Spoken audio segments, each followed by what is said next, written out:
Hello and welcome to the New Jersey Morning Show. I'm Dina Deleasa Gonsar in for Cara DeFalco. And I'm Mike Favetta. Thanks for joining us today. Dina, a great job with the parade this weekend. I have to mention it with the East Hanover and Morris County Columbus Day Parade. You were an outstanding co-host there with your co-host, and it really was a spectacular event to watch. So nice work. Thank you. Thank you so much. I mean, it's easy to do when you're talking about community pride, Italian American heritage, all in one. It was so nice to see so many people out, so many families on the floats, and also working with Mr. Ken Rosato was amazing. He is a wealth of information on all things, either Italian American heritage, Christopher Columbus. You ask him anything, he's got the answer. So we had a good time. It was a great event, lots of fun for the family, and great weather too. Yes. And we'll get to the weather forecast in just a bit. But first, we have Election Day. It's around the corner, and On New Jersey has hosted a series of debates with partners at the New Jersey Globe and Rebovich Institute for New Jersey Politics at Rider University. The most recent was the first and only debate in New Jersey's 9th Congressional District between Democrat Nellie Poe and Republican Billy Prempa. Joining us now is one of the debate panelists and the editor of the New Jersey Globe, David Wildstein. Welcome to the show. Good morning. Thanks for having me on. So the 9th district is in North Jersey, and it includes Paterson. It's the district left vacant by the late Congressman Bill Pascrell. Is there a lot of focus on this race in particular? Yeah, there's more focus because of the circumstances that were involved. Congressman Pascrell had been in office 30-something years. He passed away in August at age 87, and he died just 1 week before the deadline to replace him on the ballot. So Democrats had to hurry, and they had 4 candidates, and they had to pick somebody who's now been in the race about 40 days. That's Nellie Poe. She's a state senator. And her opponent, Billy Prempa, had been Pascrell's opponent twice before. This was his 3rd time. So now he had to reshift his campaign to run against somebody that he didn't expect to run against. So that's what's making it interesting. The other part of it is after redistricting 2 years ago, this district has become slightly more Republican. It's more competitive now than it had been for decades. So, David, let's talk about last night's debate. What did the candidates communicate well? Well, what they communicated is that they stand for and believe in very different things. Billy Prempa is a staunch supporter of Donald Trump, and believes in a very conservative agenda. Nellie Poe, who's been in the legislature for 27 years, is an old-fashioned urban liberal Democrat. And they disagreed on a lot of issues. They disagreed on foreign policy. They disagreed on issues related to affordability. They disagreed on immigration, staunchly disagreeing on immigration. And, that's really what you want in a general election, is you want 2 candidates out there actively speaking about what they believe in, and then let the voters decide. Let the voters pick somebody. And we had a lot of fireworks on this debate last night, and that's good for democracy. Yes, and in speaking of those fireworks, it got heated at times. So what happened when Billy Prempa had the opportunity to question his opponent? Yeah, he went after Nellie Poe on her having worked for the city of Paterson at a time when the mayor of Paterson was, literally taken out of City Hall in handcuffs and sent to prison. And Prempa tried to tie her to her former employer.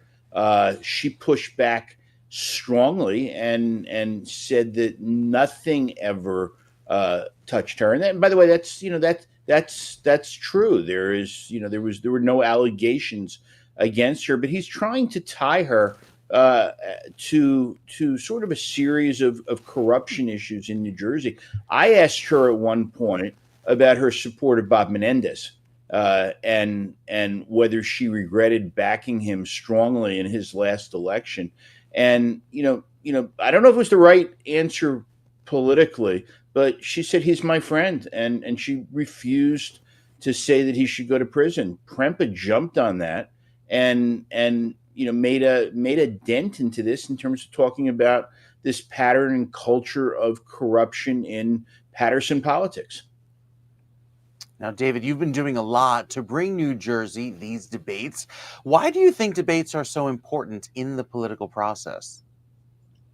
Debates are unfiltered, and we're living in a time. I think it's unfortunate where journalists have injected their own opinions into their reporting.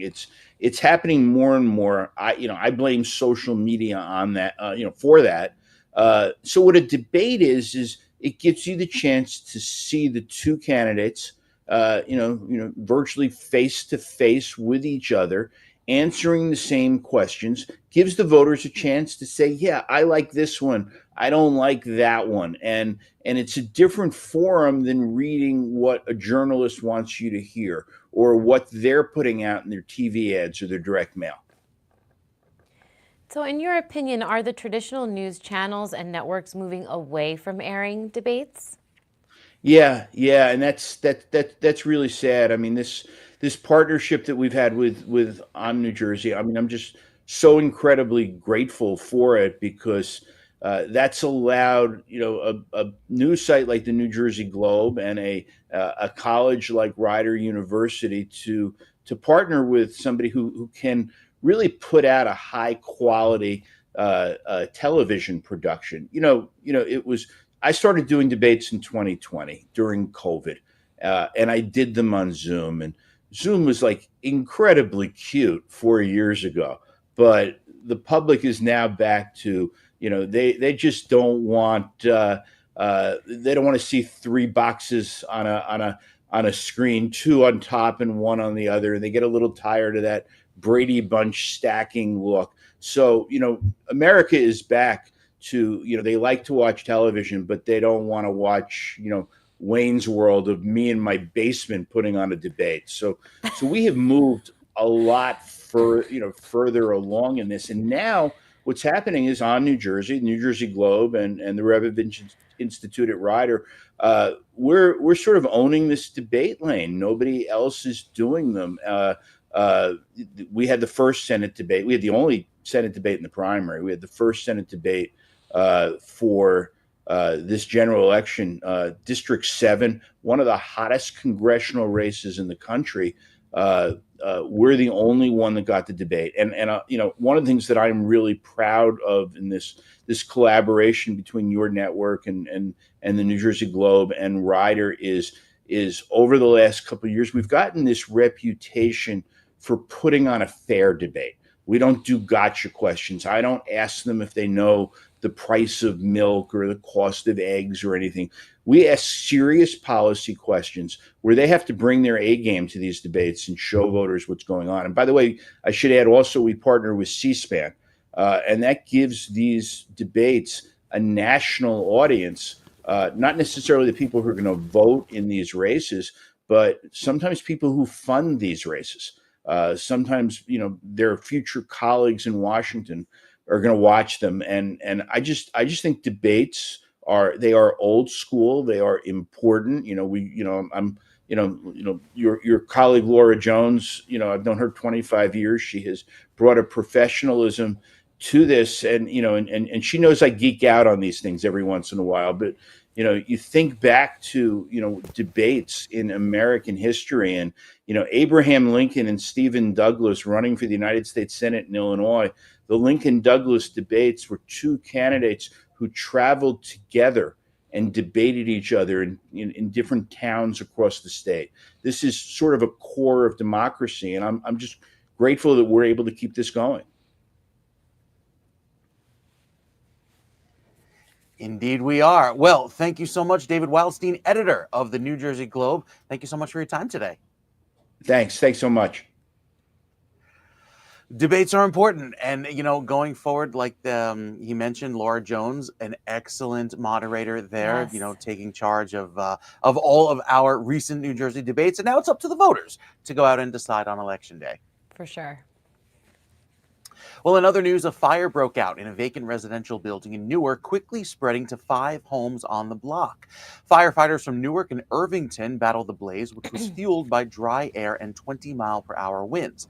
Low water pressure and a non-functioning fire hydrant further complicated efforts, but the fire was brought under control by 7 p.m. One elderly man was taken to University Hospital. In total, 26 adults and 4 children were displaced as the fire damaged multiple homes, cars, and trees in the area. Thick black smoke from the fire could be seen from up to 20 miles away. The cause of the blaze is still under investigation as officials work to determine what led to the incident. And coming up, a new attraction at a local farm is opening just in time for fall. And we've got that beautiful fall weather forecast. It's right now.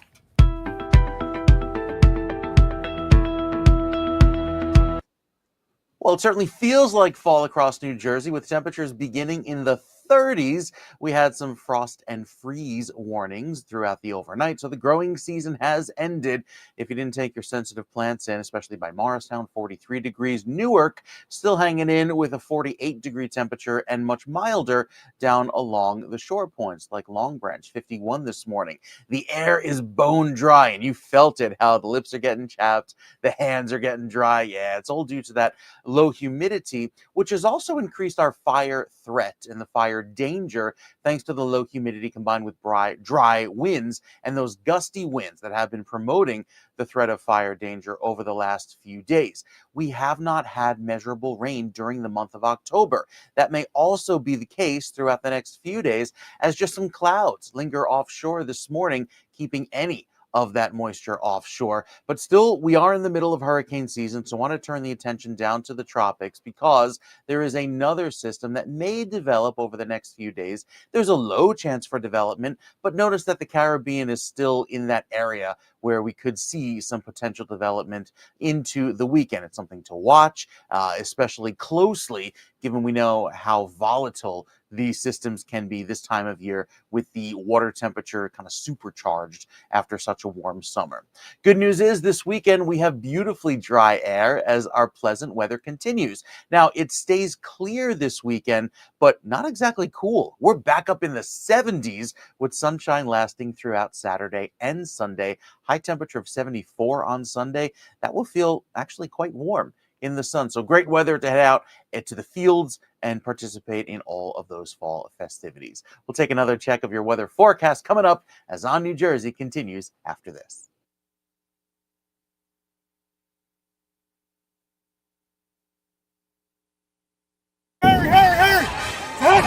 Nothing has ever been handed to me. I've had to work for it. On the field. And off the field.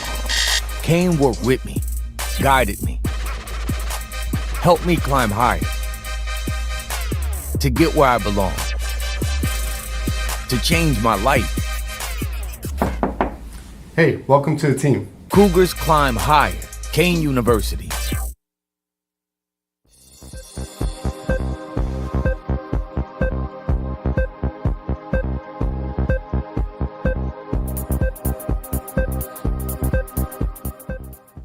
Welcome back to the New Jersey Morning Show. I'm Mike Favetta, along with Dina, Deleasa, Gonsar, in for Cara DeFalco. Governor Phil Murphy announced a plan to eliminate $100 million in medical debt for 77,000 residents through a partnership with the nonprofit ONNJ, using $900,000 in federal COVID-19 relief funds. This marks the second round of debt relief, bringing the total forgiven medical debt to $220 million for 127,000 New Jersey residents. The initiative aims to reduce the financial burden on residents and improve access to essential health care without the stress of accumulating debt. The debt relief applies automatically to those whose medical debt equals 5% or more of their income, or whose income is below 4 times the federal poverty line, which is about $60,000. And switching gears to the Holland Ridge Farms, which is putting the finishing touches on their authentic Dutch windmill this weekend, marking a significant milestone in the farm's Dutch heritage and commitment to creating a unique cultural icon. Here to tell us all about it is owner of Holland Ridge Farms, Casey Jansen Jr. Welcome to the show. Good Casey, morning. thanks so much for joining us. Yeah, we've got an exciting line ahead. Hey, I have to say, I've been to Holland Ridge Farms. It's an amazing location. It's very, very exciting, not only in the fall, but in the spring. But this windmill that you're building, this authentic windmill, tell us about it and why you're building it. Well, as you know, during your visit there, we're known to be the flower farm of the East Coast, pretty much. You know, we host many people and beautifying our farm with millions of flowers.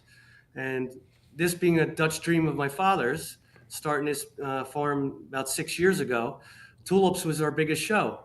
And us being Dutch, what goes better together with tulips than a windmill? So we started with the idea of having this windmill on the farm to enhance the experience to our guests, show what real green energy is, and also to create a landmark on our farm. It looks like it's going to be beautiful. Now, you started telling us a little bit about the farm. Can you give us a little bit more of a peek into how do you get all of those beautiful flowers to grow? Well, we have two events currently. We have our tulip event, which is our big show in April. We plant those tulip bulbs in the month of October. Of course, they need to winter over to create their roots and flowers. And then when Mother Nature starts getting warmer, the tulips start to grow out of the ground. On average, we open pretty much around the second week